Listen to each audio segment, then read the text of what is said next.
You can see spectacular live-action shows, free entertainment, and yours truly. The last family parts at 4 p.m. And for those of you who have any questions, such as, who was buried in Grand Tomb? Stop by the main information desk, just to the right of the ticket windows before you enter.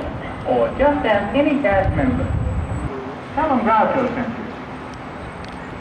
We know the jokes,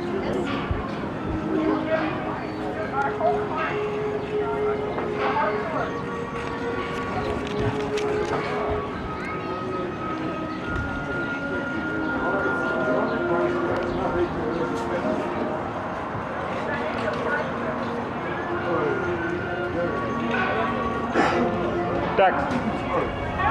Yes, of course. I don't want to put my son up.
Oh no.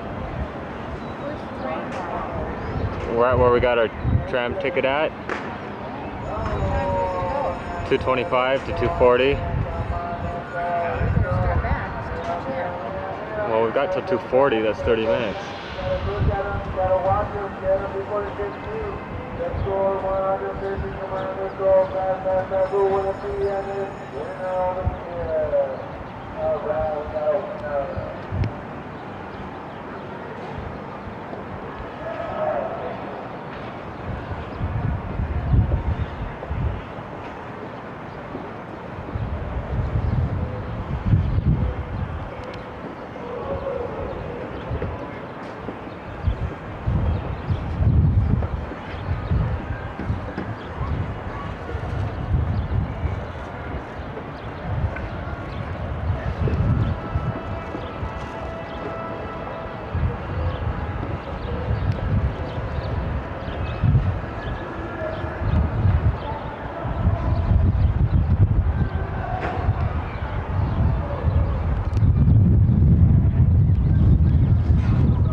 This is the definite way. Because I kept seeing the thing that says camera. This one. But you can go over and ask her.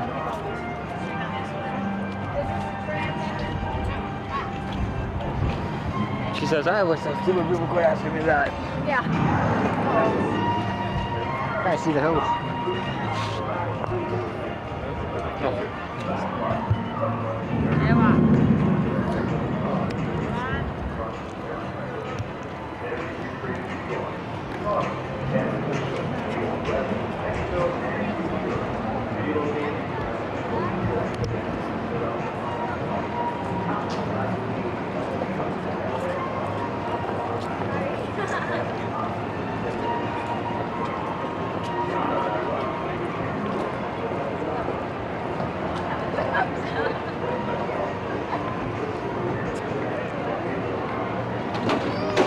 Recreated New York, Chicago, San Francisco, Jewel West, and Mexico.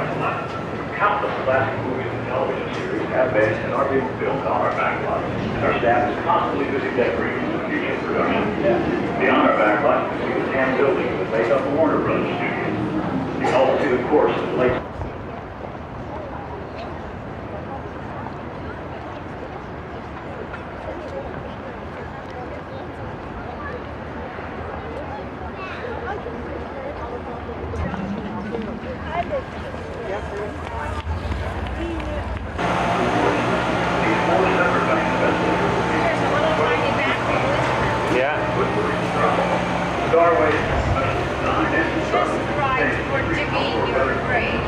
Yeah.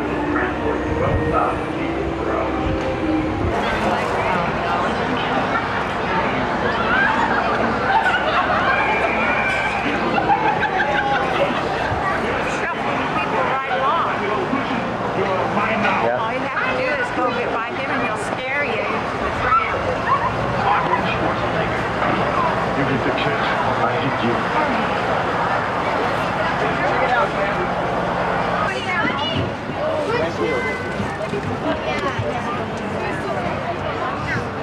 Yeah, I feel like I need a seatbelt on. Oh well.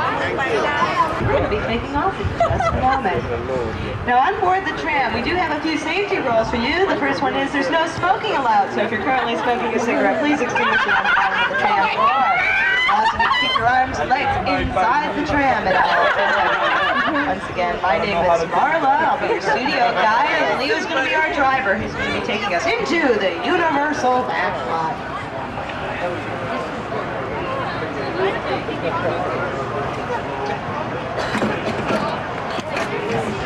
Made of illusions and special effects that may cause loud noises, sudden tram movements, and the possibility of getting wet today. Be prepared. Not only will you see and hear how the movies are made, you're also going to be feeling them. You brought your cameras today. I recommend you take them out now, load them up with film, get ready to take some pictures. We'll be seeing both inside and outside attractions, so you'll want to keep that flash ready. Feel free to take as many pictures as you want, as long as they're not for commercial use.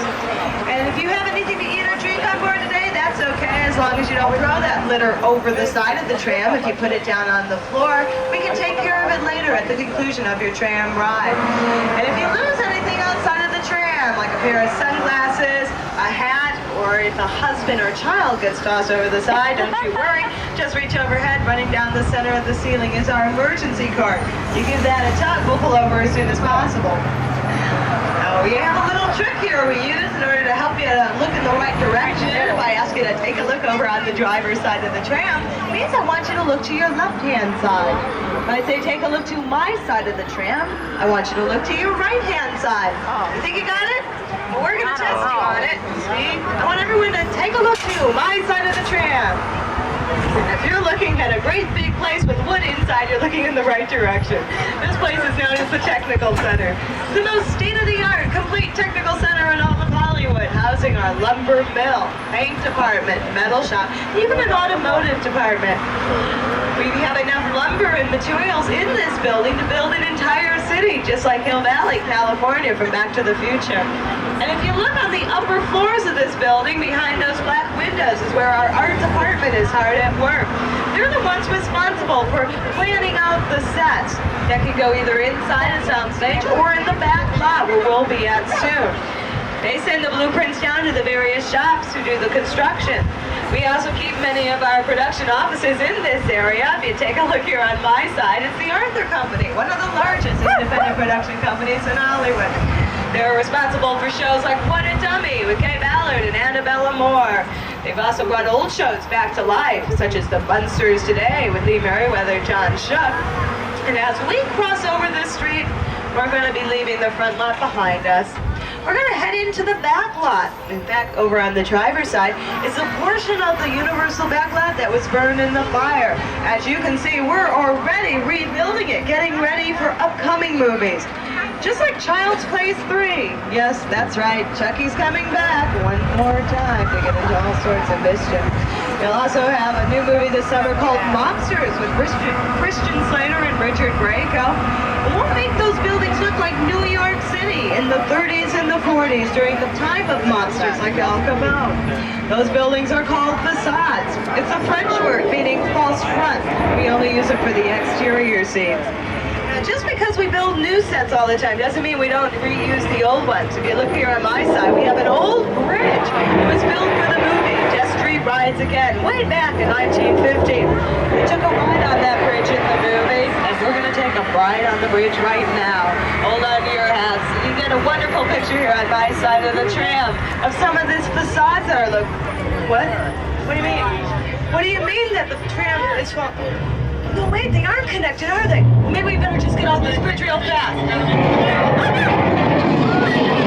The bridge is falling apart! We're gonna get you out of here!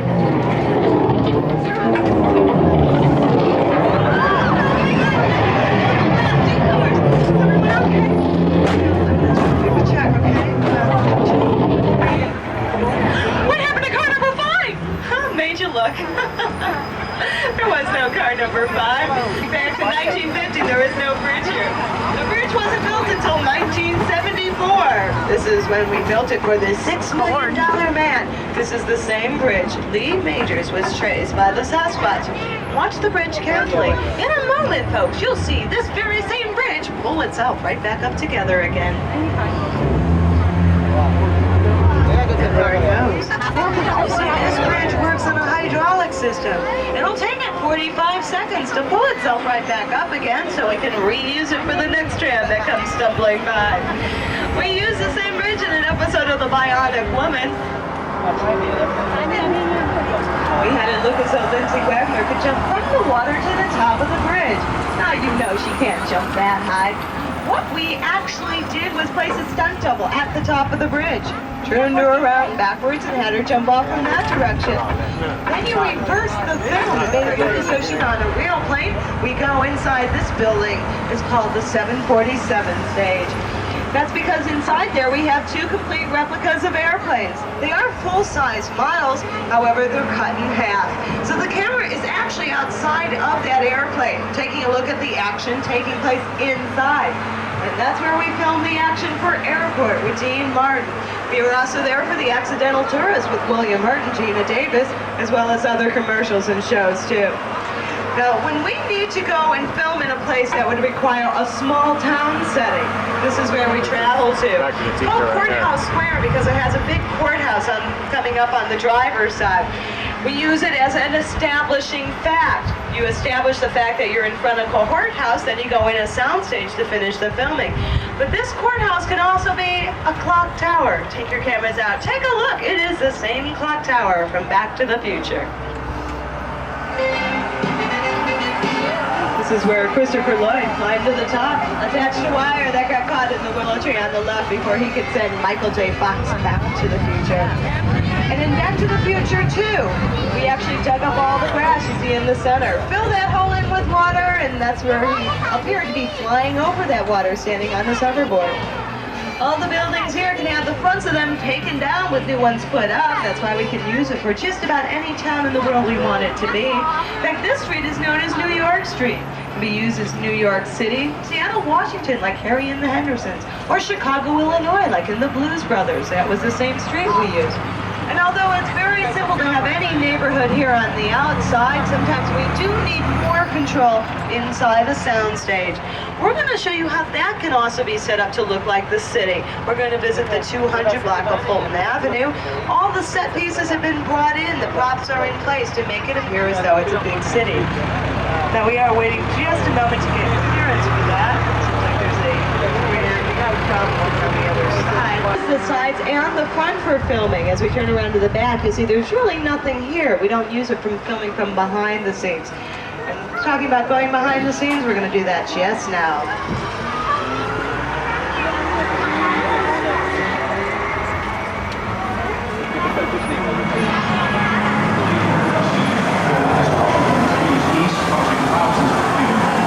Police admit that they are powerless to stop the enraged beast. Military units are rushing to the scene. Beast was last sighted near the 200 block of Fulton Avenue. We now go to live coverage on the scene for helicopter reporter Kelly King.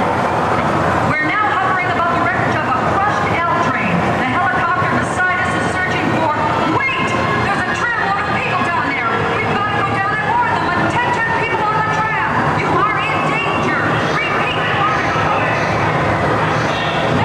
go down and help them! Behind us there! Don't see a fire!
Too many bananas for lunch today.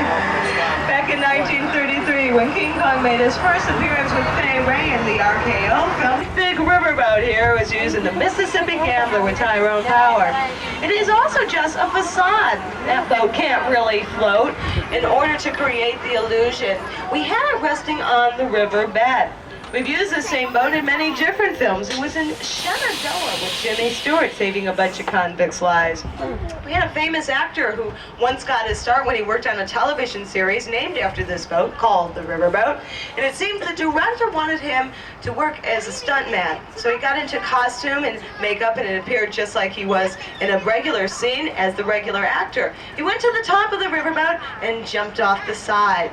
Now that was fine, except that the director wasn't happy with that scene. He wanted him to do it over again. Well, that means you have to dry off. You have to take off the old makeup, put on new makeup, get into another costume, climb to the top of the riverboat, and jump off again.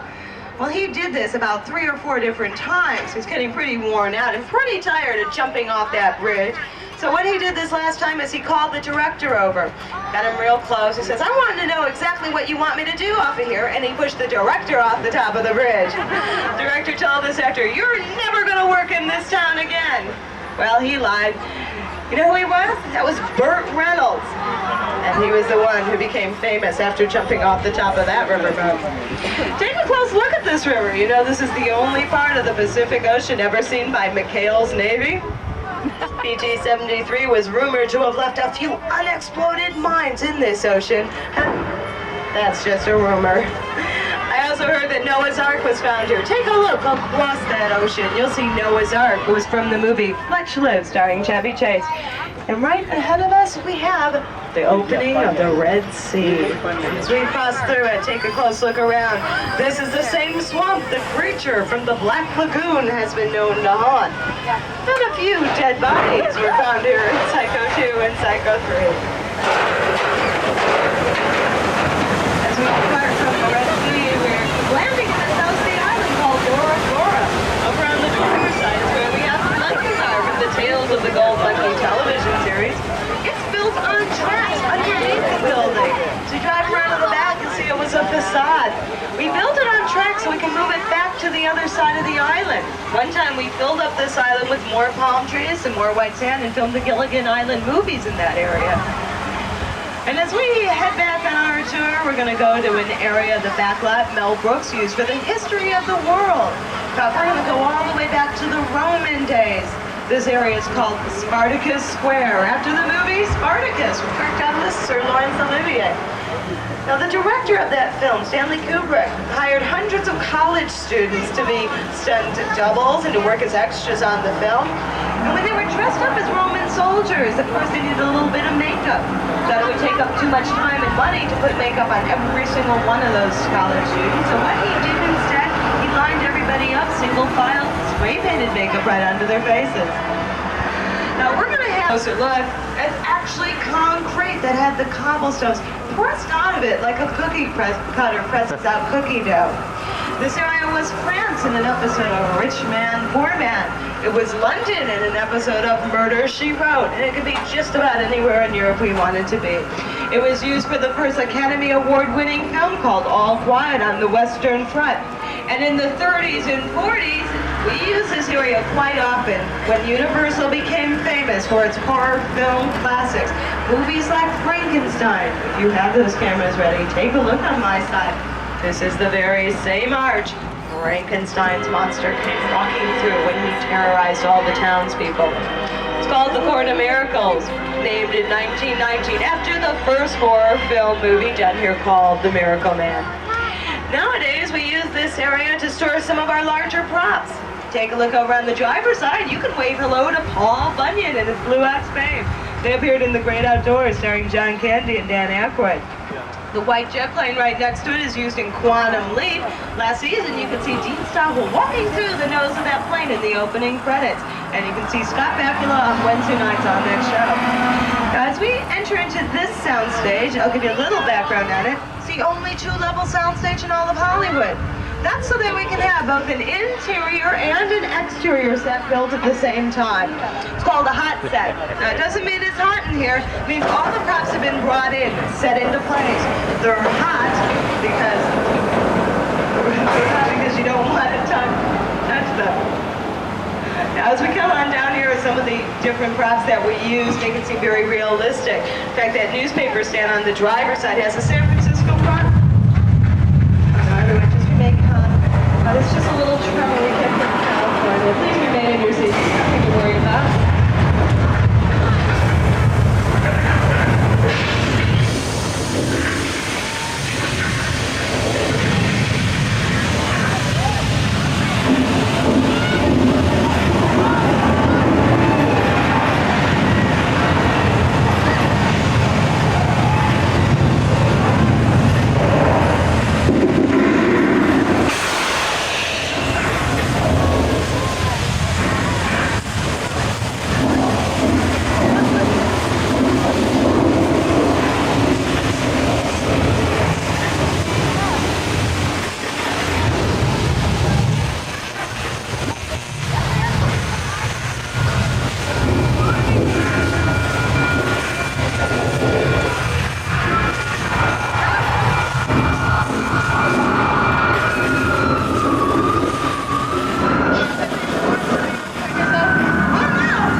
were jammed together in those old westerns.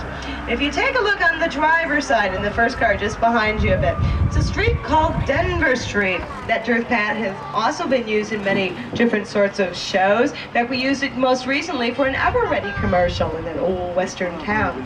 Now the buildings there are unusual in that they're built on a 7/8 scale. So again, they're smaller than real buildings. Yep, with the use of camera angles, it looks like it's a real big town, especially when the camera's all the way here in the end. And take a look at some of the buildings here. Do you notice how they're flat on top? Well, that's because we like to put cameras and lights up there. We use different camera angles to make you believe you're in a different place.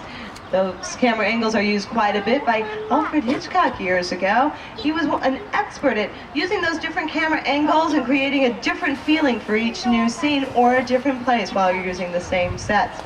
Now the house over on the driver's side, that was Boo Radley's house.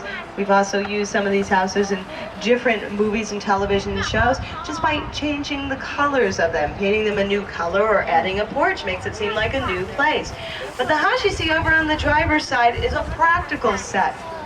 That means we can go inside and film it from the interior as well as use it for the exterior scenes. It's a little trick we can do. The reason we can go inside, film it just like a regular house, is that a few of the walls in that house are built on tracks. So when there's a wall in the way in the filming, you just slide it out of the way, and then when you're done, you move it on back again. Here on my side of the tram, we have all sorts of props that were used in movies, sort of our storage area behind the scenes. Some of those cannons were working for MacArthur. And that big train you see just beyond the barn, well, that used to move back and forth across this area.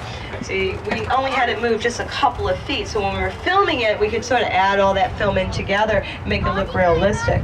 That's done in the post-production stage. It's where you do the fine-tuning. Every production you've ever seen actually has 3 different stages. Your pre-production is the first stage. It's where you work with the script. You decide what's going to be necessary. It determines the cast, the crew, the sets, the costumes, the makeup, and just about everything that'll take place before the cameras start to roll. That's sometimes one of the longest stages, getting everything prepared. The shortest stage is during the production stage. It can go anywhere from 1 week, like from a television sitcom, to a number of years, like Jetsons the movie, which is an animated film and took a lot of time. The last stage was the post-production stage. It's where you add in the special effects, the music, the titles, and give everybody credit for what they've done.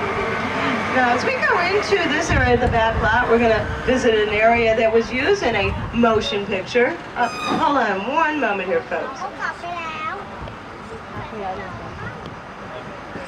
This area is called Amity Island. It was used in a whole series of movies. We only ask one thing. There is no fishing or swimming allowed in this area because of the giant shark that's been seen floating beneath the water.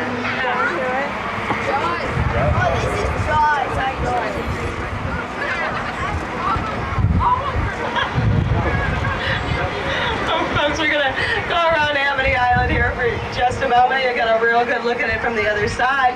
Of course, it was used in a number of movies. You may have heard it was done in 1974, directed by Steven Spielberg. It was a movie called Jaws. But take a close look at this town, especially in that far back corner. You see, it also doubles as Cabot Cove, Maine, from the television series Murder, She Wrote. It's where Angela Lansbury stars as Jessica Fletcher, trying to solve murder mystery novels. And she does quite a bit of the work right here. Now, just recently, we were here decorating up this area, making it look just a bit different with the use of some of the props and street signs for an episode called Thursday's Child. The boat you see at the far end of the harbor has the hole in the center. It was the very same one that was used in the original Jaws. Do you remember the scene in which Richard Dreyfuss hopped into the water, was searching for the dead fisherman, and he suddenly stuck his head right through the hole in that boat before he could find him? The boat that's closest to us is called Orca, and that was also one of the 3 boats that were used in the movie. 2 of the boats actually floated, moved through the water, and we would use them for the exterior scenes by putting the cameras out here, taking a look at the boats as they floated through the water. But the last boat actually had a glass bottom. We put the cameras right up against that glass bottom, and you could see the shark as it circled beneath. Now take a look at some of the signs you see here. You may even see it says Cabot Cove right along it. It says it on the boat harbor. And a lot of times you don't notice that when you're driving through. If we wanted to change this to a new town, all you had to do was take those signs down, bring in the new ones, transform it to a new and different place. We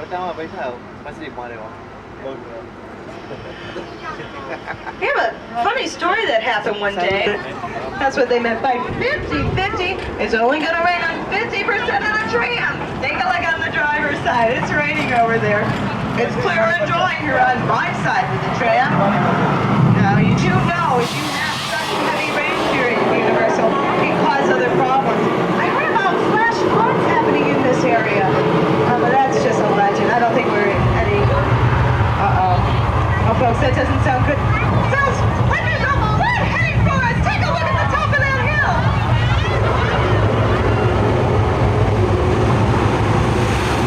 Oh, no, watch out for the tree back there.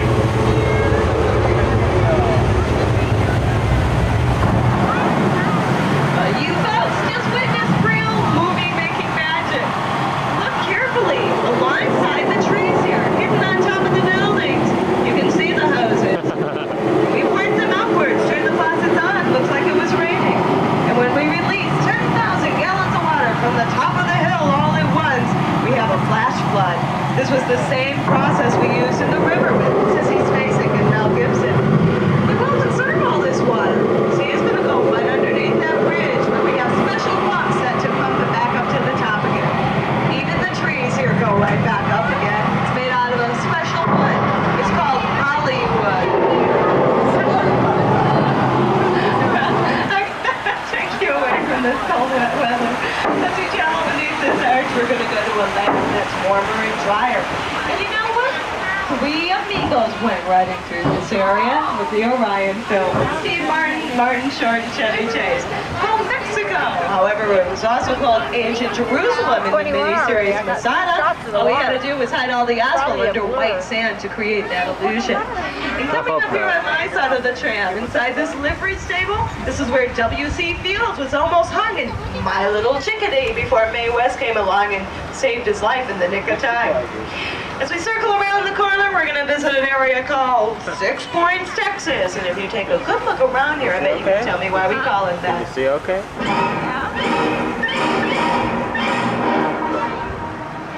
Did you figure it out? Did you notice there are 6 streets that converged into one point right here in the center? See, that's why it got its name, 6 Points, Texas. It was built in the early days of making films. Back then, they were all silent films. You could put a camera down each one of the 6 streets and film 6 movies at the same time. And you never worried about the sound overlapping from the other films because it was all contained within that one area. In fact, each street here can be turned into its own community to supply it with its own general store, its own saloon, and its own sheriff's office.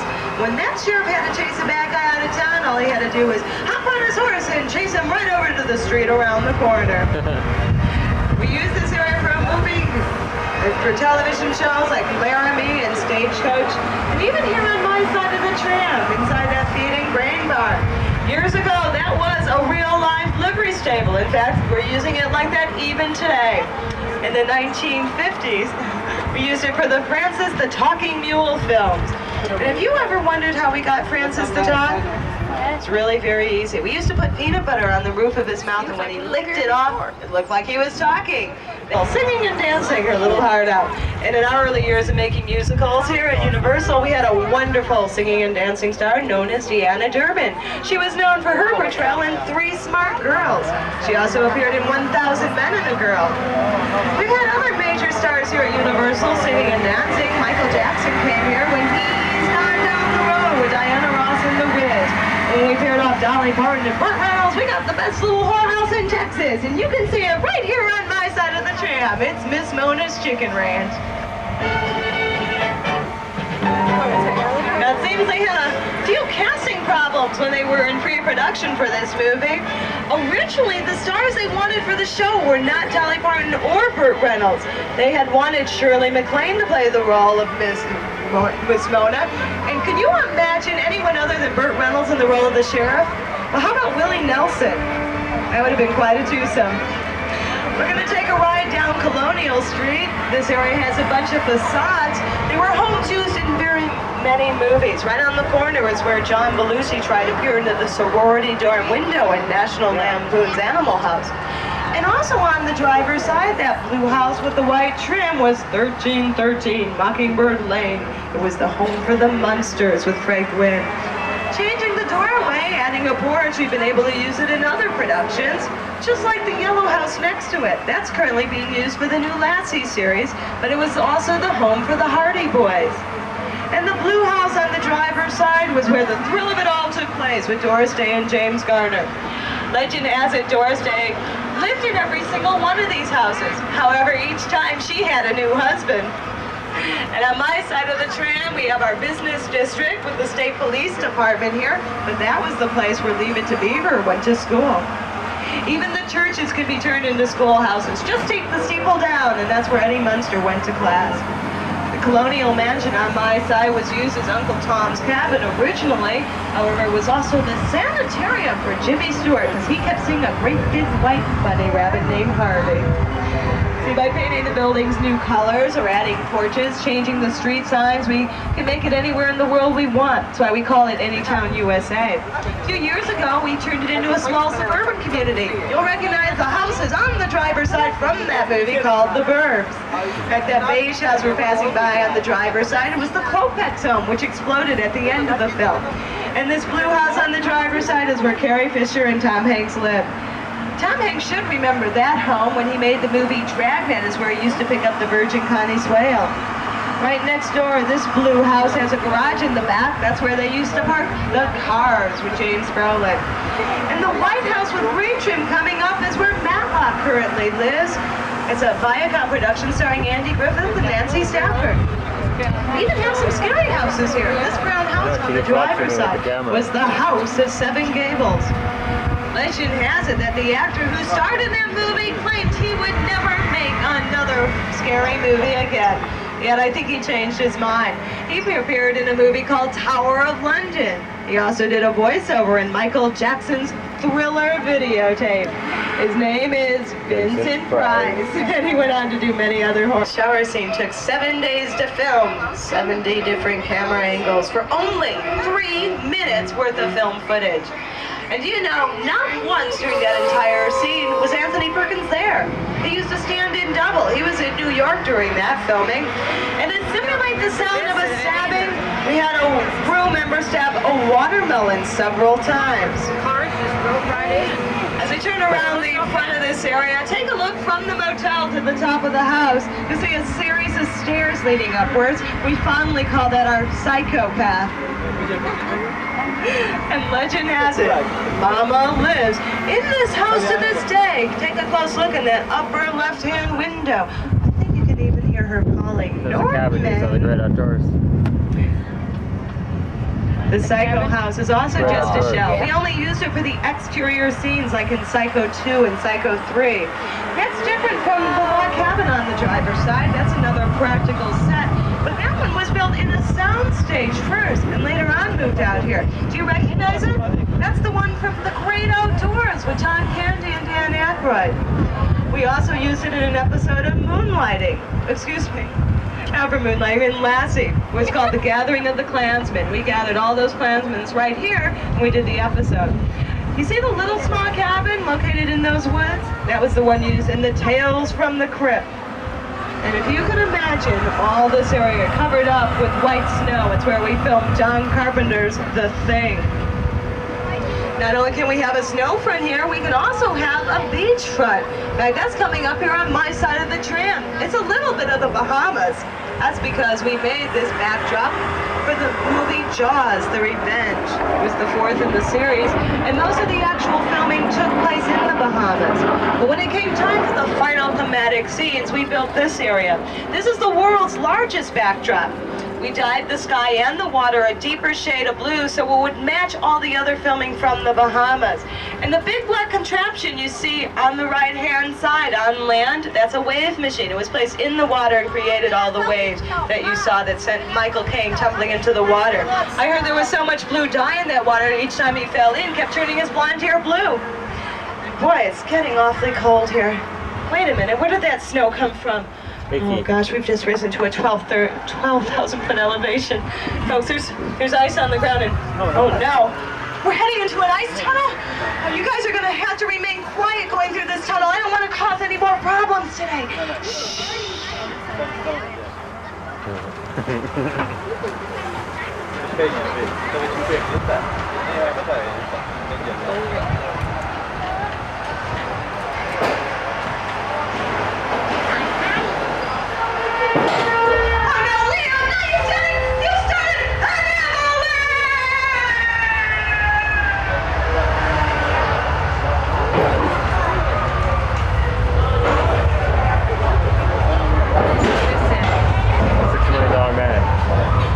$6 million man.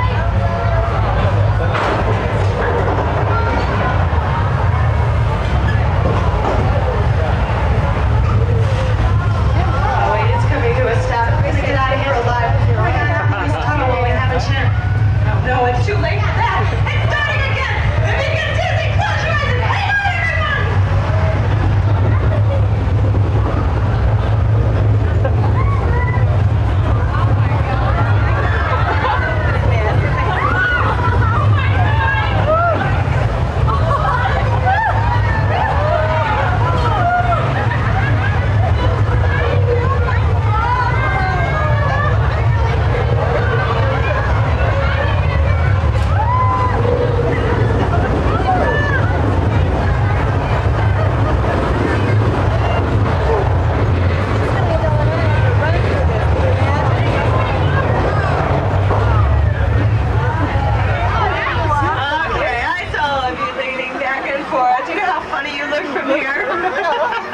Motion Picture Studios. It's called the Warner Brothers Studio.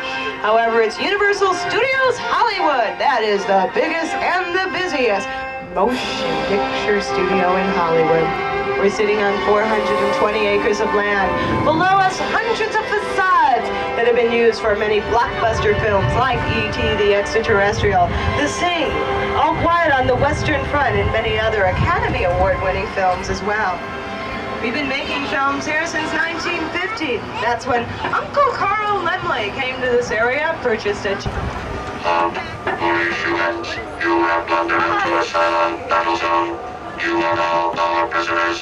Do not attempt to escape.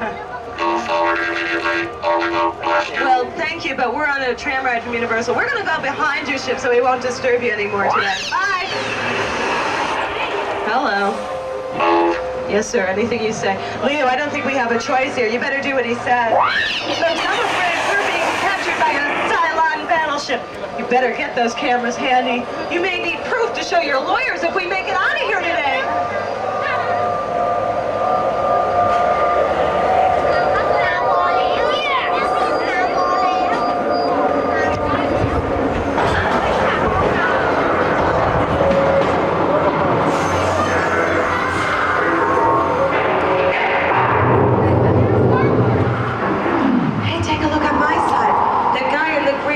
Must be the one in charge here. Who are you? I am the Imperious Leader, and you are now under mine. What do you plan on doing with us? You will be vaporized in 37. We haven't done anything. Centurion, activate the death beams. Death beams! Get us out of here, Leo!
series done almost entirely inside a soundstage. If you take a look on my side of the tram below us, those big beige buildings with the gray trim along the bottom are 35 of our sound stages. We've numbered them 1 through 50, leaving out a few numbers for various superstitious reasons. We also have the big square building right at the foot of the Starway. That'll be opening up this June. It'll be called the E.T. Adventure Ride, whereas if you purchase your Celebrity Season Pass today, come back and visit us so you can take a ride into the air and help E.T. go home. We also have the Lucy Tribute in the Studio Center, as well as the World of Cinemagic. Right now, if you take a look on my side, it's the very last house set on our tour today. This house is on fire. Oh no. Well, everyone just remain calm. That house has been on fire ever since it was built. You see, it was made out of flame-resistant material, so this building can't burn down. But the flames are very real. They're made with gas jets from behind the windows. As we turn around to the backside, you'll see nobody was home anyway. We're gonna head back into the Studio Center. That's again where we have the World of Cinemagic. If you go see that show, it's a half-an-hour special effects show. You'll see the special effects from shows anywhere from Harry and the Hendersons to the magic of Alfred Hitchcock and Back to the Future. We're gonna head right into a production area now, though. We do have people, directors, producers, writers, and actors who are working in this area. As a courtesy to them, I'm gonna be off the microphone for just a moment.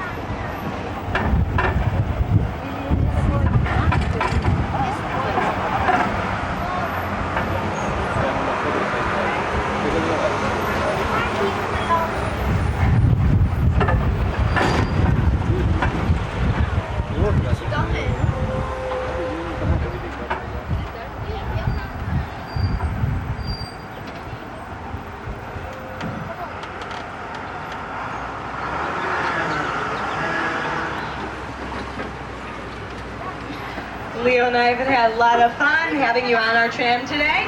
My name is Marla. If you have any other questions, as you get off the tram, I'm going to be standing near the front. I'll be happy to answer those questions for you. If you'd like to see our 6 live shows, they're located at the top of the Starway. It's what's called the Entertainment Center, or you can stroll around here and enjoy the commissary, or the Lucy Tribute, and the World of Cinemagic.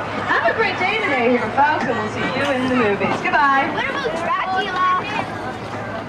Murderer Dracula? Over here.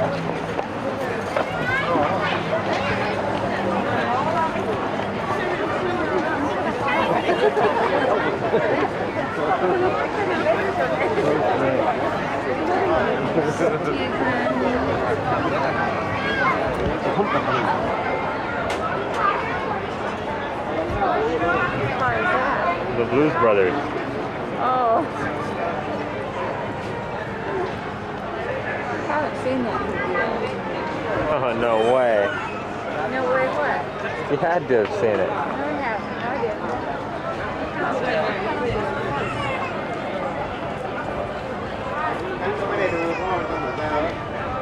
We're going the wrong way. No, we're just out walking around.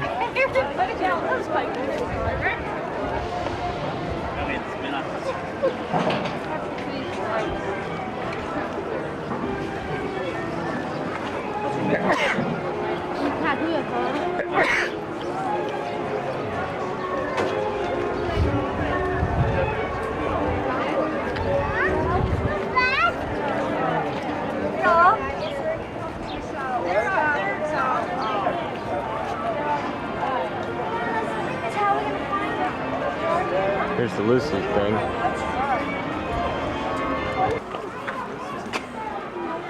Mr. Scott.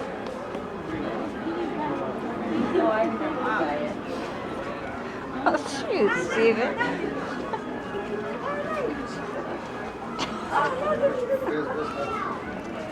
There. Now don't do that anymore. Well, just step farther in front of me.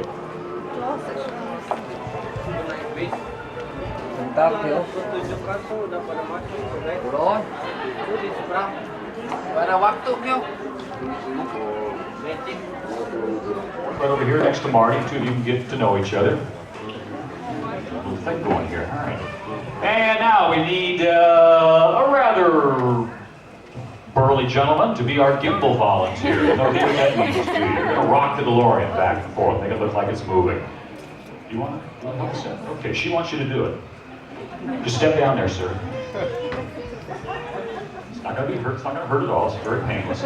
And last but not least, we need, well, I'm going to pick a lady to do this. We need somebody to operate our windshield wipers up here on the DeLorean once it starts raining. Just stand there, push a little lever back and forth. Do we have a windshield wiper operator? There's more pointing to other people out here.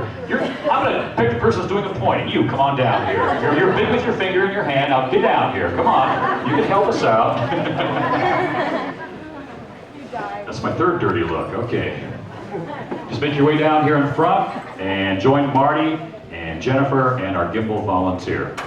I'm going to see a couple more page hosts today, and on behalf of Eastman Kodak, we'd like to welcome all of you to the world of Cinemagic. Today we're going to show you how special effects are created for movies and television shows, and they're often shot on sound stages just like this. We can even take you back to the future. Remember Doc Brown's amazing atomic-powered car? Sure we did with you. Saw the movies?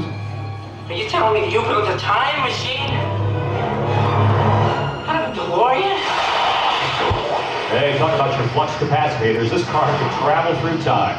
And when Doc Brown said his DeLorean could really fly, well, he meant it.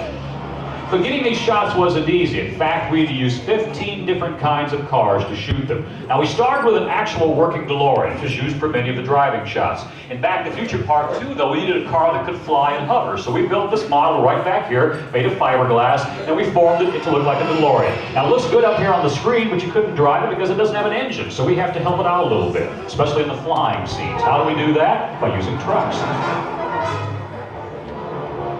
Cranes, and forklifts. For shots where we couldn't use a full-size DeLorean, we cut to pint-sized models. Highly skilled craftsmen built scale model miniatures like this.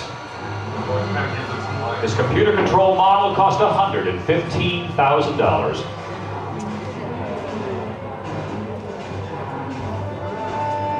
Now, this incredibly detailed model was shot in front of a special blue screen and printed over what we call a background plate. It takes 24 frames of film, each shot one at a time, to create just 1 second of finished effect. That's why this scene took weeks to prepare and 8 days to shoot, only for a few seconds of film. So as you can see, the right effect is working. Well, sometimes shooting a scene inside a car doesn't even require using a car. For example, for this shot, we created only a small piece of the car that the camera sees. Now, what's our secret here? A hand-operated device called a gimbal, which creates the illusion of motion. Add some weather effects. Here, hold this. Lights for traffic, and you've got it. Now some of you are going to help us shoot that scene. Start rocking the car back and forth, okay? Give me the background plate. On the background plate, we'll add some footage. Make it look they're actually flying through the air. Okay, Marty and Jennifer slowly getting into it. We'll add the fan, some smoke to create clouds, lights for traffic, and now we'll make it rain. Okay, volunteer, get the windshield wipers. There we go. It's all coming together. Marty, Jennifer, looking real good up there. Going for an Academy Award nomination, I would say. Keep going. Don't stop till the director yells cut. All right, if I say so myself, that was perfection. Cut and print. Give a nice round of applause for helping us out. You did a nice job there. Watch your step as you get out of the car. Thank you very much, volunteers. I'll have my people call your people. We'll arrange for a Power Showbiz lunch at the bistro over in Beverly Hills. Just don't call us, we'll call you. Everybody finding your seats there? Now, the DeLorean wasn't the only mode of transportation in Back to the Future. There was also the hoverboard.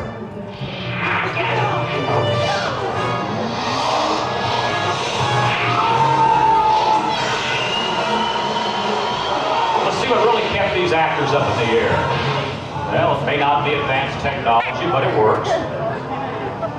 What appears to be hover power is nothing more than horsepower supplied by a truck. Griff and his gang were held up by sturdy wires made invisible using state-of-the-art computer graphics. This time-consuming and expensive process scans each frame of film, replacing the color of the wire with the color of the background.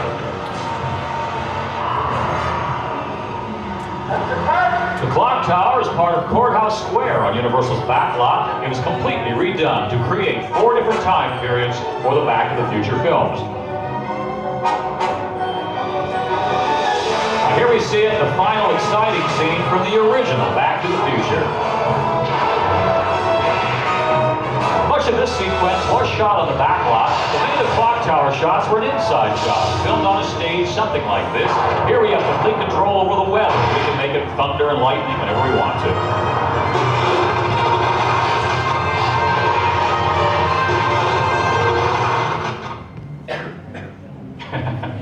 Now, this is an exact replica of the clock tower we built for the final scene. Up on the clock tower, we have Steve, our next volunteer, and he's sort of an exact replica of Dr. Emmett Brown, who is played by Christopher Lloyd in the movie. Steve, how you doing up there?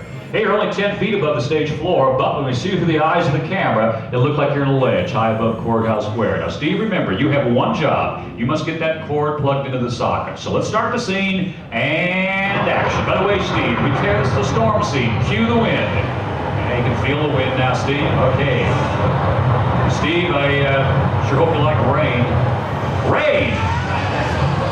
Bless you. And where there's rain, lightning can't be too far behind. Now, Steve, don't worry about the storm. It'll pass. Or plug into the socket. That's all you have to do. And send Marty back to 1985. Come on, you can do it.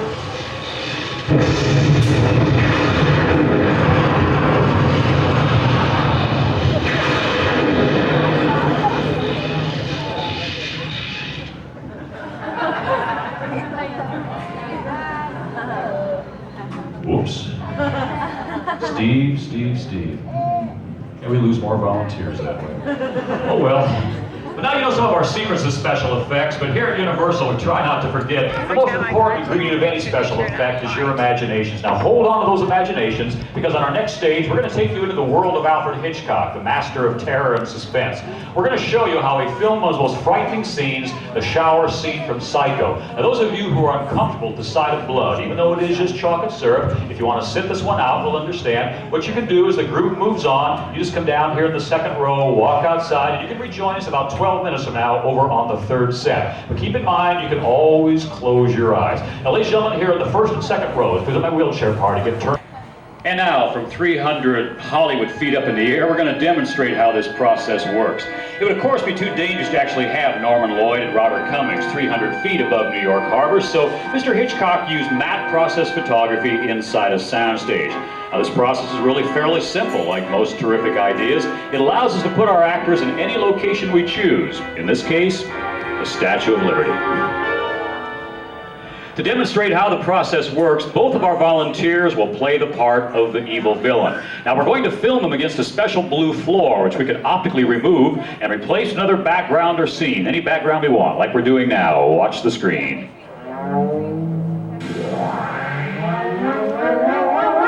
This is the last time I ever volunteered to do anything. Man, your hair looks fine. Okay. All right, yeah. Little Superman now. Back to the Statue of Liberty. Hitchcock combined this process with an ingenious trick. He used a special traveling camera which pulled away from the actor and made it look as though the actor was actually falling. Well, we've built a camera just like that on our stage, and now this afternoon, by combining live action shot here with actual film footage from the movie Saboteur, we're going to show you how all these elements come together. Are both my volunteers ready to play the part of the evil villain? Yeah, I think they are. Okay, volunteer here on the hand. Remember, you're looking at the man who's trying to save your life, but you're literally hanging on by a thread. Volunteer in the chair. When it's your cue, I want you to start waving your arms and kicking your legs just like you're falling. And both of you remember, you're 300 feet above New York Harbor without a hope, without a prayer, and you're about to plunge to your deaths. So, hey, have fun, all right? Ready? And action.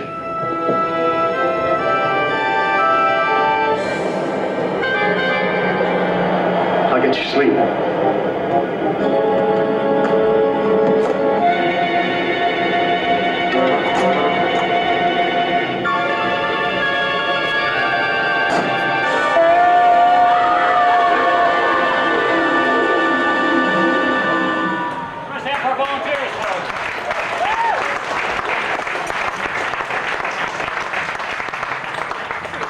And with that delightful bit of Americana, we reluctantly drop our curtain.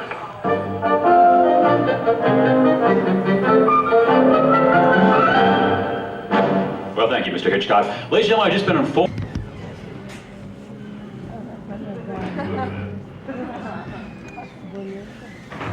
Richard there? Richard! Are you stuck in there? Oh, bummer. Oh, then they're fun. Let him out. No. Oh, gee. Sorry, Richard, don't have time for your regular demo. I gotta use this stage to record on. Yo, everybody, I'm Buck Finkelman, Foley artist here at the University Studio. Thank you. Anyway, I just got a call from upstairs a little bit ago. They said I had to have this soundtrack done yesterday. So, care to hang around and watch the master put sound on film? Who could blame you? Use all sorts of things here. Well, some kind of silly things. This, for instance, to you would be recording tape, but to me, this is walking on leaves. Cool. Let's see, here we go. Here's another one. This, on the other hand, would be the sound of...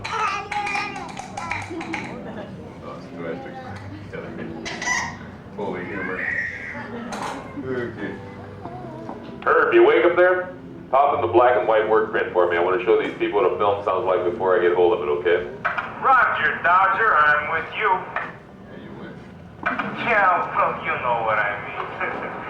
Yeah, okay, I'm queued up. Stand by. Oh, screwed up this more like. Okay. Well, listen, you can even hear the director talking in the background of this thing.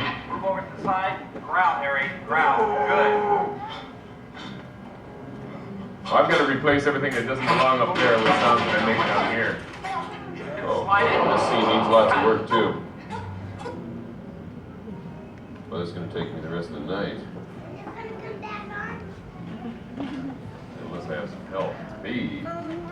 But I can do this in one take if I had some help. Yeah. Okay, why don't you come up and give me a hand here? Yeah, you and the gold thing, whatever.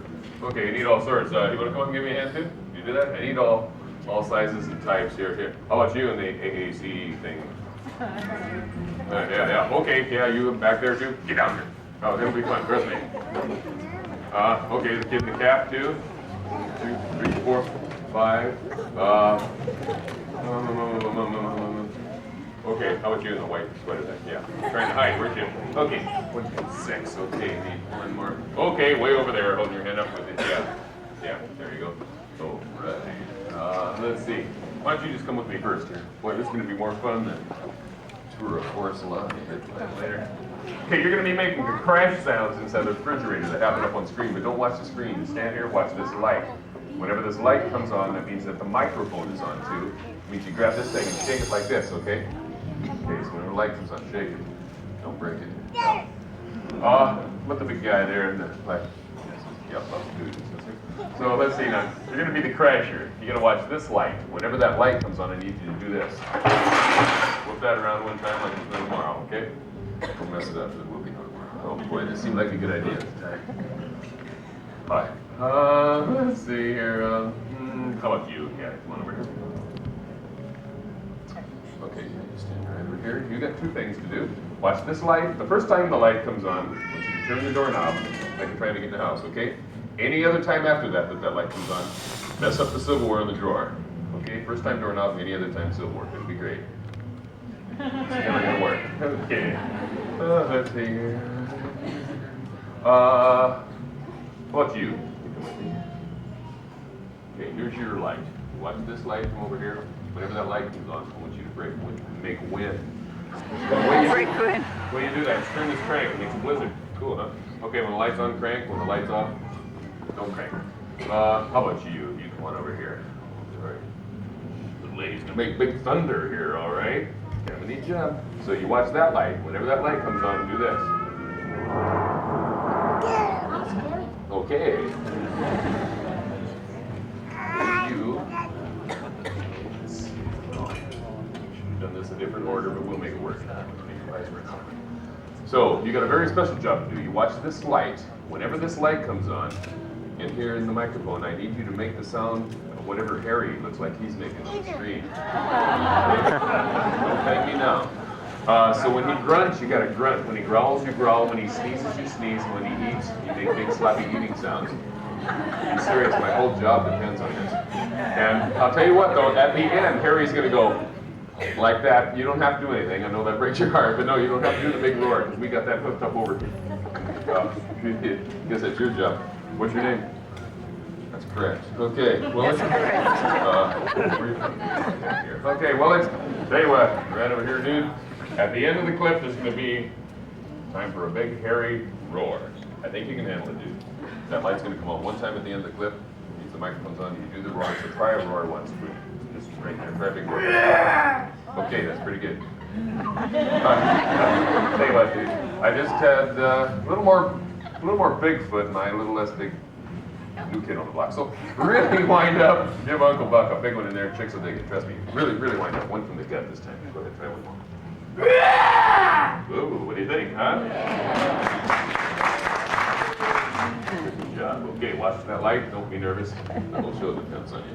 Now, I'm going to be doing footsteps down here in the Foley pit. Herb, roll it quick. Harry and the Hendersons Foley sequence, take one. Okay, watch your lights. Let's make some noise here.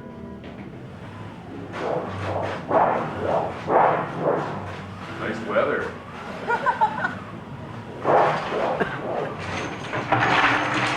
Same sound as thunder. Ready to go now.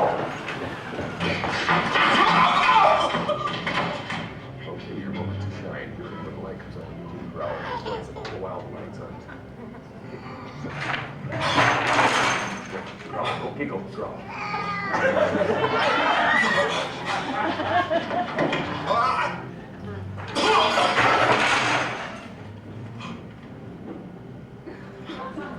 Growl over there, the light's on.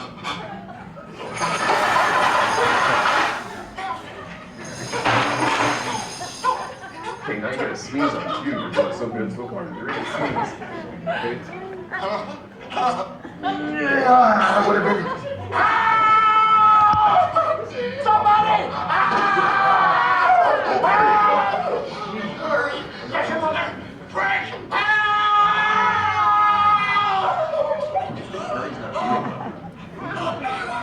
Nancy, get my rifle, Frank! Sarah, don't come in here! Oh my God! Horrible smell! Nancy, do something!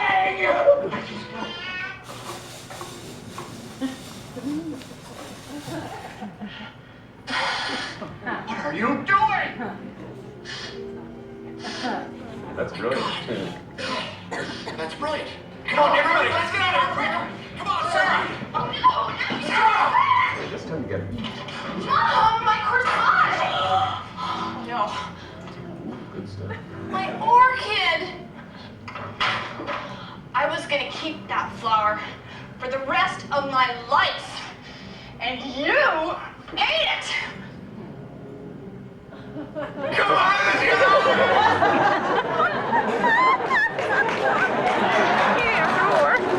What? Yeah, just hang around up here for a minute. So I can get me out of here. Your light didn't go on? Oh, geez, sorry about that. Oh, it seems to be fun. You watched it all the time, huh? Wow. Must be a shortened system. Yeah, wait. No, you did really good on the. Oh, wait, here, we gotta have you put that in yet, okay? I'll have him just run the phone back real quick when you stick that in there. I'll tell you exactly when this time, okay? No? You're in relation to her? No. You want to put the roar in first? Okay. Well, you don't have to if you don't want to. William, put it in. Okay. No. Okay. Well, you can go hang out then. Anybody else want to put the roar in here? Thanks for nothing there, Will. All right. Camille, we need some kid to roar here. Quick. Get it up. How about you and the cat? Come here. No. Boy, this is worse than usual. Let's see. Need paging kid up here. Anybody want to do the roar? What? It'll be a start. Back row. Oh, wait. Okay, hurry. We're running out of time. Yeah, you back there. Okay, good. What courage he has. Okay, good job. Well, I'll tell you what. You just stand here. I'll tell you exactly when, okay? Everybody else, you can just watch the film up there. We'll do it. Okay, Herb, go ahead. Play back that finished color print with the background music and the sound effects that we did get. This time when it gets to the part of the big roar that Millie Vanilli up there didn't do, go ahead and just put this guy in.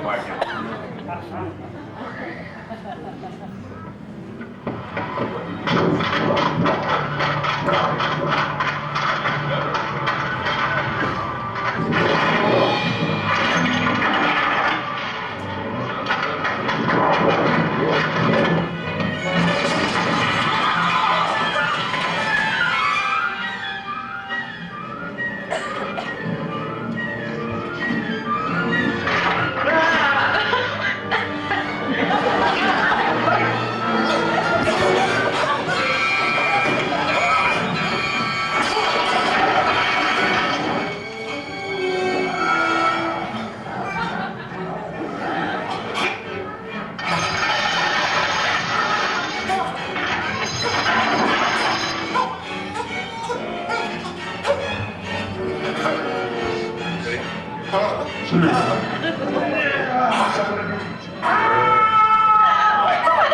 mother!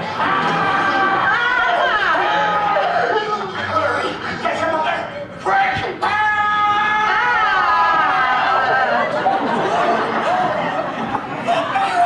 Nancy, get my rifle quick! Sarah, don't come in here! Oh my God! Horrible smell! Nancy, do something!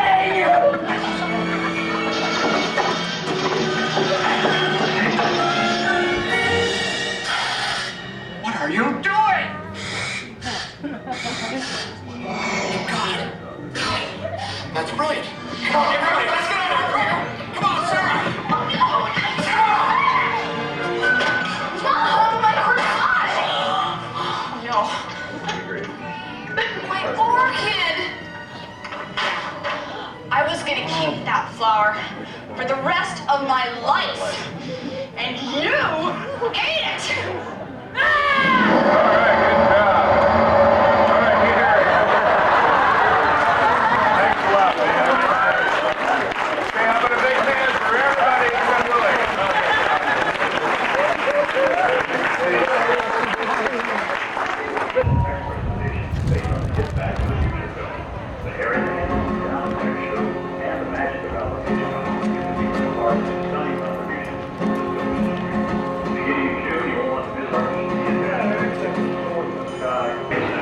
There you'll experience the world of cinemagic, featuring exciting special effects presentations based on the hit Back to the Future film, the Harry and the Henderson sound effects show, and the magic of allocation, where you can become part of this stunning contribution.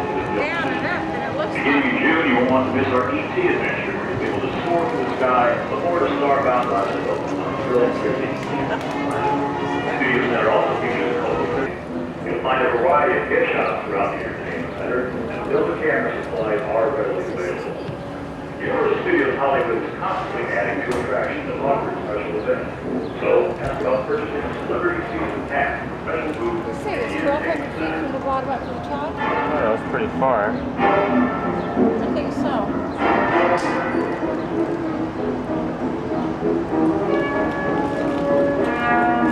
While in the Starway, please hold the handrail at all times. Uh-oh. And attend small Blew the instructions.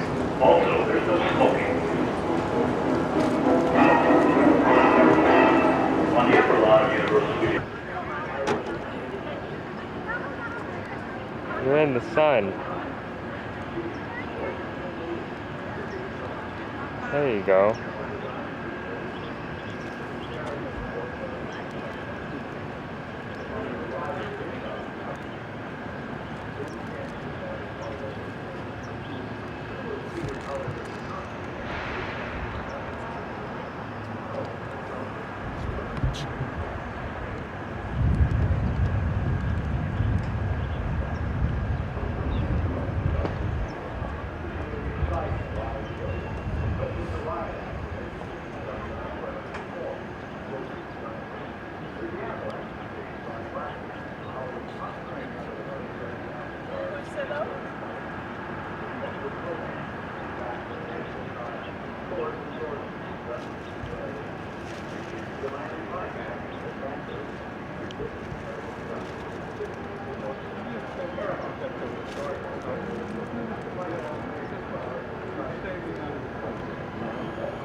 Follow. Number one, if I choose you and you're under 18, you must bring a parent or guardian up onto the stage with you just to sign a piece of paper saying you can be in the show.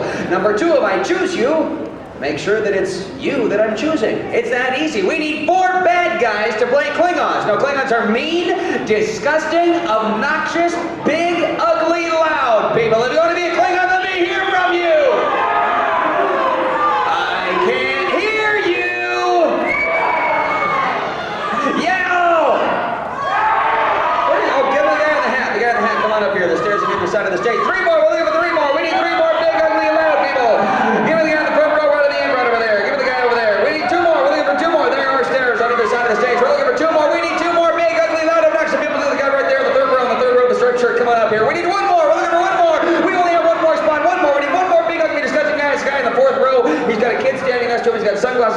mustache. All right, we've got our 4 Klingons.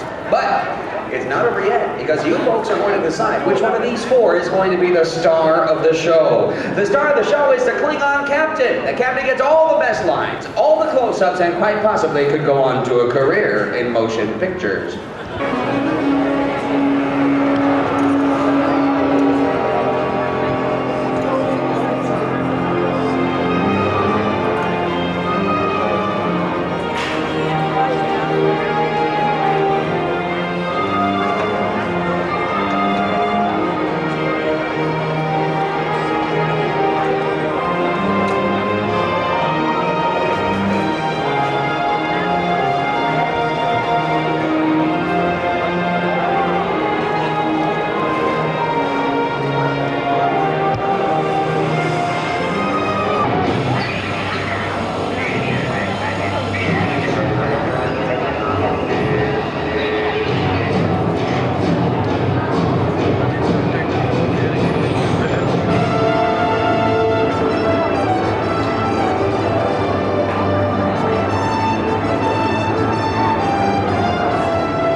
Ladies and gentlemen, welcome to a behind-the-scenes visit to the world of motion picture and television magic, as we create a never-before-seen movie in front of your eyes. Through the talents of writers, technicians, designers, craftspersons, and members of this audience, you are about to go where you have never gone before. As Universal Studios and Paramount Pictures proudly present the Star Trek Adventure. Ladies and gentlemen, welcome to the Star Trek Adventure. My name is Ward. I'm going to be your director as we make a motion picture together. We're going to shoot footage just like they do it in the movies. Then our instant edit system is going to put it all together, and we'll watch a complete Star Trek adventure. It's a movie that stars Captain Kirk and Mr. Spock, and co-stars our guest actors and actresses that have been chosen from this audience. Right now we're shooting establishing shots. These are the first couple of shots of the movie. They establish where we are, which is on board the Starship Enterprise, and who we're watching, which is the finest crew Starfleet has ever assembled in one place. They told us that right before they came out, so we put them here on the bridge. Sir, if you just press the button, kind of run through those doors, if you would. If you just sir, press the button and run through the door. And ladies and gentlemen, how about a nice round of applause for our first group of actors and actresses. Good job, everybody. All right, up next, we have a line of dialogue, and our first line goes to you. What's your name? Charles. Charles, are you a big fan of Star Trek? Yes, sir. Then you know whose seat you're sitting in? Yes, sir. Whose? The Russian. What's his name? Oh, God, his name. You're a really big fan, aren't you, Charles? Does the name Chekhov ring a bell? Yeah, you're in Chekhov's seat. Chekhov was the navigator on the Enterprise, and Chekhov was a Russian. So when I point to you, give us your best Russian reading of this line right here. The rest of you will react to what he says. When I point to you, say it very loud and nice and fast when I point. Cameras are rolling. Wait for me to point. Captain, I'm picking up the clear on that whistle. Cut.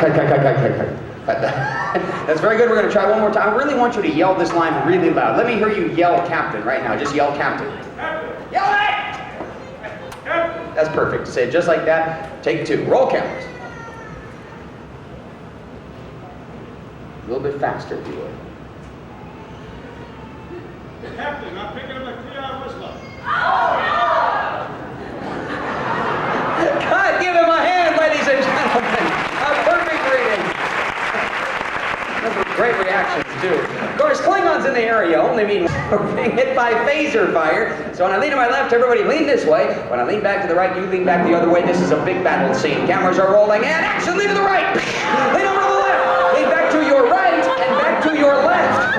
Why does everybody have different rights and lefts? That's okay, we're being hit from all sides. Lean to the one side, back to the other side. Charles, you're doing really good, Charles, but if you could try not to smile, because it's a battle scene. Now the battle is getting bigger. Go faster now, go faster. Over to the left, back to the right, over to the left, back to the right, over to the left, back to the right, and cut. Out of a nice round of applause for the Enterprise Bridge Crew. If the storyline here seems a bit difficult to follow, there is a reason for that. We're only filming half the motion picture. We already have the shots of Captain Kirk, Mr. Spock, and the rest of the crew.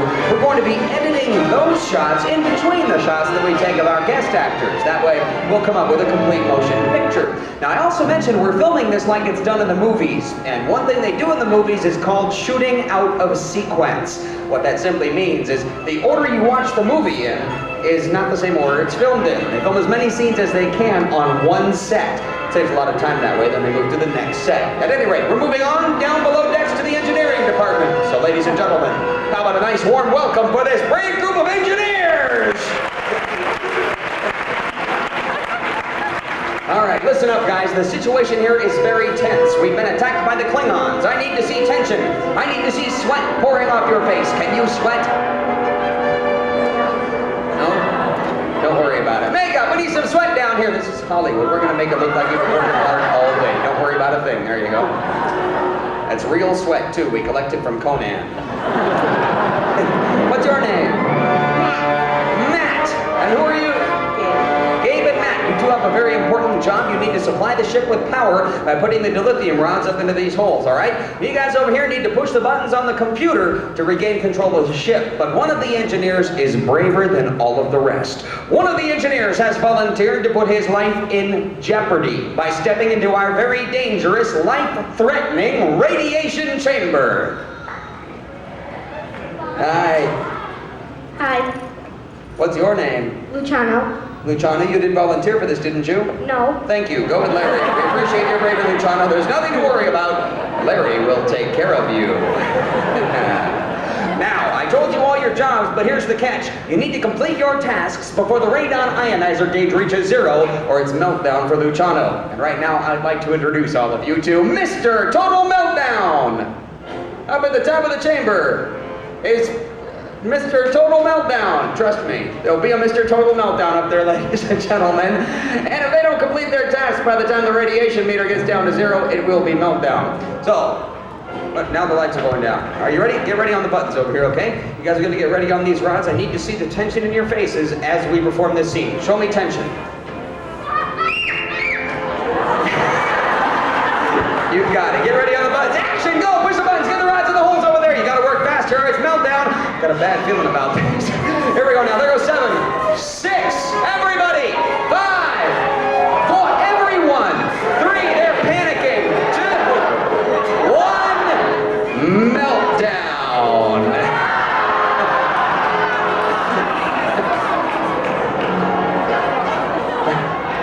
Cut. Luciano, you're a really good actor. Do you know that? You are. You actually look wet. Was that fun, Luciano? It was? You know what's more fun than one bucket? Tell them, everyone! And cut. How about a nice hand for our brave group of engineers? Thank you, Paula. How about our Miss Coordinates and energize.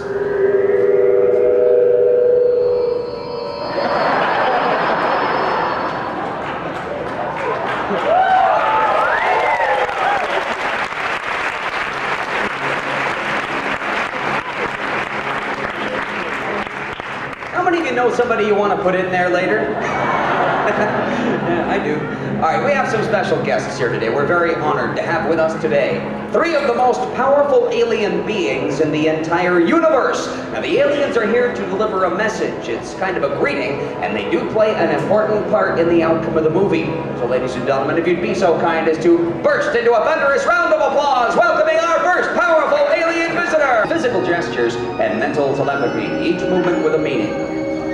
That's their wax-on, wax-off message. Oh, you know what I forgot to mention? It's customary protocol to return the greeting, or it'll be taken as an insult and an act of aggression against their culture. So everybody kind of return this greeting right here, if you would. Bang your hands together, do the peace sign thing, and bang your hands together, do the peace sign. Everybody join in the... Is it my imagination, or do these aliens have no rhythm whatsoever? There we go, everybody all together. Come on, join in the alien message. It's a message of peace and a message of love. So everybody join in the message right here. Aliens, try to keep it together at the same time. There you go, that's perfect. Everybody out there doing the message, because, you know, spread the message is the message of peace and love. So everybody do the message now. As we all do the message, everybody do the message. That's like a green pit bull kind of thing. Now, ladies and gentlemen, a great big boo for the Klingons! How about there, guys? Pull out your chairs, have a seat. Remember, you're mean, you're disgusting, and you are evil. But there is one worse. Wait a minute, come back down here. You're going to take your seat on the far left-hand side. Bring the captain out here. The biggest boo, our Captain Garzel! Boo! All right, you 3, I want you to look into this camera right here. I want you to swipe at it, growl at it, reach out, and try to grab it. Action! Swipe at it, growl at it, reach for it. Reach for that kick like you mean it, guys. Be disgusted. Drool at it, drooling and swiping. All right, Captain, feed your dragon hound.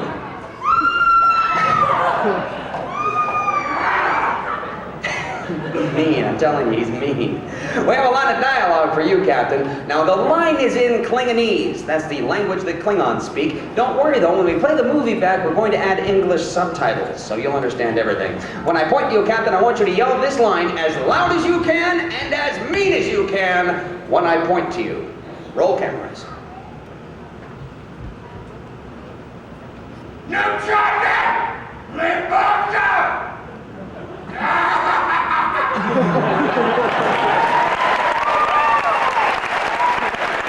Nice job, Captain. Nice reading. Hey, Dragon Hound, give us a growl. Hey. What's your name? Samantha. Are you having fun in there? Yeah. Yeah? Hey, give me 3. All right. You 3 stand up and push your chairs under the console. You're going to be moving around in this scene. Listen very, very carefully now. I'm going to tell you what's happening. You guys have attacked the Enterprise, all right? You think you've got them nailed, but just as you go to deliver that last shot, something happens, you lose power, the captain thinks it's your fault. So all 3 of you are panicking. You're struggling with a lever, trying to regain control of the ship. When I point to you, I want all 3 of you to yell the first line there. Dharma, green dilithium! That means, sir! Lever's stuck.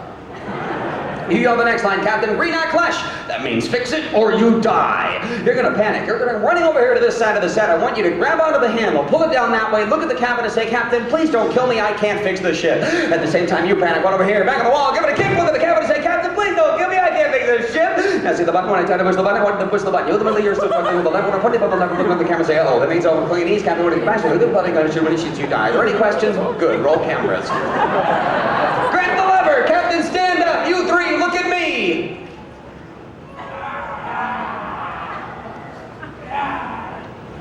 Cut. That was beautiful. I like the intensity of your emotions there. Let's try it a little bit differently this time. This time when I point to you, all 3 of you are going to yell the first line there, okay? Let's try it that way. Roll cameras.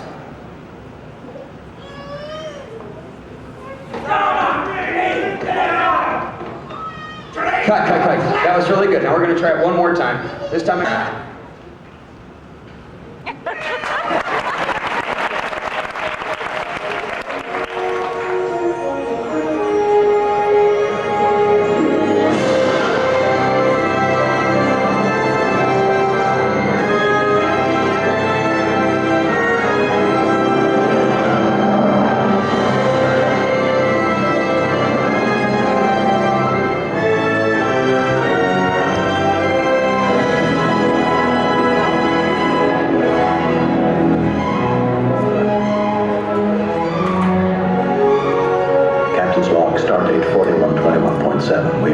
to Akumal 7, an obscure planet on the border of the Klingon neutral zone. Starfleet Command has directed us to investigate strange signals which have been received from the planet. Although this is a dangerous mission, I am confident in the capabilities of my new crew, who are seasoned professionals, intently serious about their mission. The best assembled crew in the entire Starfleet Command. I am proud to serve with them. Mr. Spock has picked up an unusual energy force emanating from the planet. A pattern I've never seen before. All attempts to contact the planet have been unsuccessful. Please acknowledge signal. What do you make of it, Spock?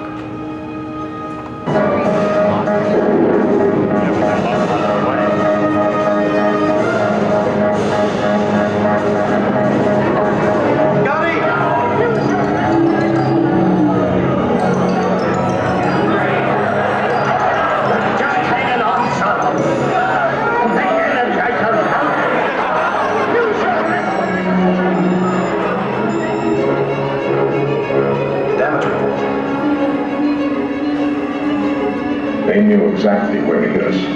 Over, patch me in. Aye, sir. Admiral James T. Kirk of Federation Starship Enterprise. What is the meaning of this attack?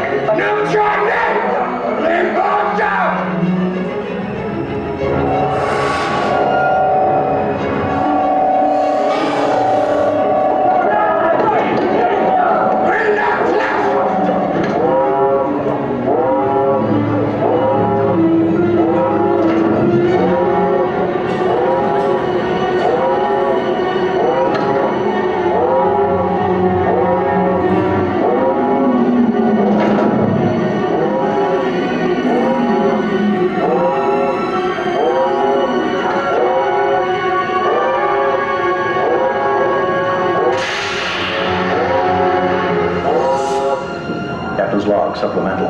In the midst of an attack by a Klingon vessel, a strange energy force has rendered both the Enterprise and the Klingon ship helpless. We have located the source of the energy field on the planet's surface, so I have dispatched a landing party to beam down to the planet and investigate.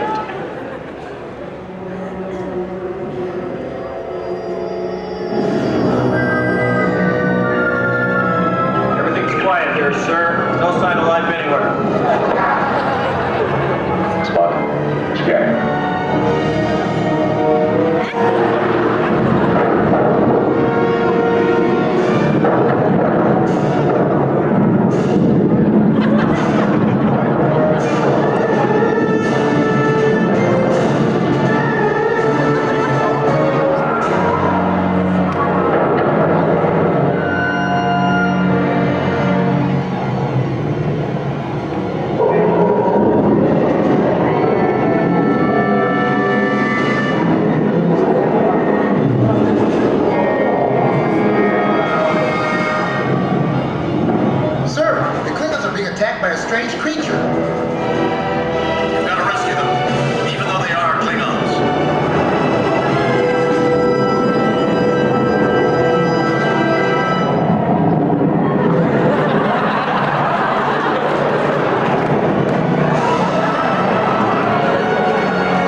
Landing party was able to save the Klingons from being crushed by a mysterious tentacle being. It is becoming increasingly clear to me that some unseen life form is pitting the Klingons against us.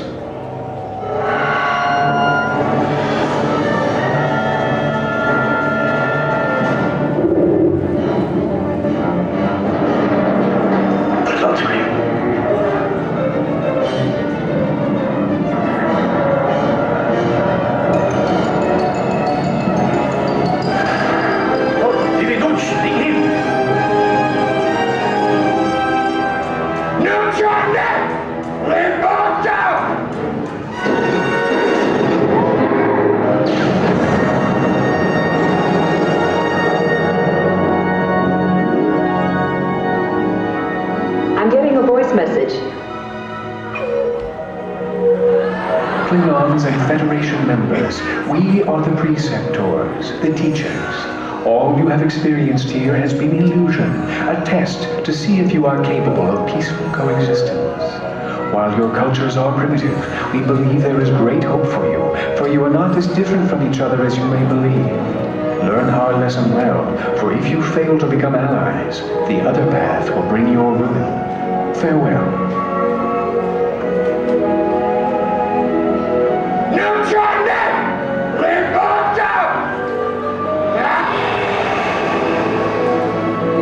Spock, appears we still have much to learn. That much is certain. But Scott. Aye, sir. We'll be going to warp speed.